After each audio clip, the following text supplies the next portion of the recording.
we have a district justice in the city of Reading that is always stuck up for our children and always wanted a safe city, and he's the one that makes sure that parents, students, all the adults understand how critical it is that you must take care of our students and our children in the city. So without further ado, I'm going to introduce to you District Justice Wally Scott.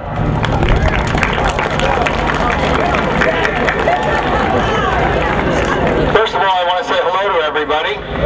And I always say if I don't recognize you, that's good, right? What I want to talk to you about today, the school district asked me to tell you, is that the curfews, daytime curfew and nighttime curfew. Here's what's important about the daytime ordinance, if I can tell you, daytime curfew. Daytime curfew means whenever school is open, you have to be in school. It means if you're sick, you have to be at home, not out on the street. If it means that you have a doctor's excuse to go someplace, you have to go to that place after you're done at the doctor, either come back to school or go home. It's important to be where your parents think you are, because if you don't come to school and something happens to you, and something your parents won't even know you're missing, 8 hours could go by, 10 hours could go by. When you go to school, the only way we can lift Reading up is with the education that you get. And that education is so important to fight crime here in the city of Reading, because the more you know about what you can do, what you can be, and where you can go, the more we can lift this city, and the more opportunities you'll have available to you. It's so important to be home, be with your family, get an education, stay off the streets, and I want you to know that our judiciary isn't just here to penalize you for something that goes wrong, but also to help you and to inspire you to go to school and make Reading a better place to live. Thank you very much for inviting me here. Thank you, District Justice Wally Scott. Now we'll have Vanya Aquino with a poem wrote by Mr. Reading. When white replaces red and black in honor and in peace, the castle steps cry out the chant of peace within our streets. Peace. Loving arms are spread wide open, smiling, calming, caring. Love rains down on all who assemble. Together they are chanting peace. Adults searching for the truth and children only left to cry at the sights of loved ones and ambulances passing by. Peace. When tears are shed for our young dead, the answer is coming from within. For the strength of one is weak, we know. It takes a community to begin. Peace. The community together stronger ever than before will defeat the danger as the children call for more. Peace. We will give to you and you and you and you, for as we share the hope, our lives can begin anew. Peace. It does not replace the loss we feel within our heart, but as we stand together, we are never torn apart. Peace is what we ask for as red, black turns to white. Peace for... Stop the violence! Thank you. Now we will have Rosa as representative of Key Club. The reasons we are here today are greater than we know. This is about something bigger than ourselves, or even the lost ones the loved ones we have lost.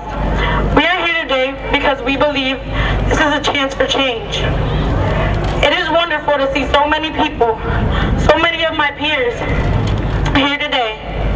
We are all coming together for one common goal. The idea that with enough hard work, enough caring, and enough self-improvement, we can make that change. And I believe we must make that change. Look around. This is our school. This is our neighborhoods. This is our city. It belongs to us. No one else is going to come here and undo the damage we ourselves have let get so out of hand. I, for one, can no longer take this, and I will not wait for someone to come and fix this for us. Together we can make the difference we so desperately seek to obtain. This violence has to stop. There is no reason that we should ever, as a city, have to lose our youth so easily. Although I did not know this young man, Willie's death affected me. It made me realize that people too young to even know how to live have died. And they have died for nothing, nothing more than hate. The way I saw his friends in school after his death, I could not imagine having going through that. Weeks later, I myself no longer had to imagine, because I knew. I have already had to say goodbye to one friend, and I cannot and will not say goodbye to another. David's death, although so hard to grasp, gave me a rude awakening. This could happen to anyone. He was my friend for so long, and we knew and always planned that after this year, we seniors would all graduate, go our separate ways, and say goodbye. This week is not the end of the year, and this is not the week I thought I would have to say goodbye. This is also not the day I thought I would have to speak on his behalf. But through him, I have learned that we are all allowed to cry. But we are also capable of change, to doing better for ourselves and our community. Through Key Club, I have seen the wonderful things that can happen when people help each other. I have seen positive things happen in our school and community. But there is always more work to be done, and everyone can help in any simple way. Our city, if one thing it has, it's hope. And if you don't believe this to be true, look around. This is what hope is, and this is what it looks like. So let's turn this hope into something more. Let's turn this hope into change. And let's start this change within ourselves. As for now, rest in peace, my dear friend, David Arango. And to all of you, dear friends, let's live in peace.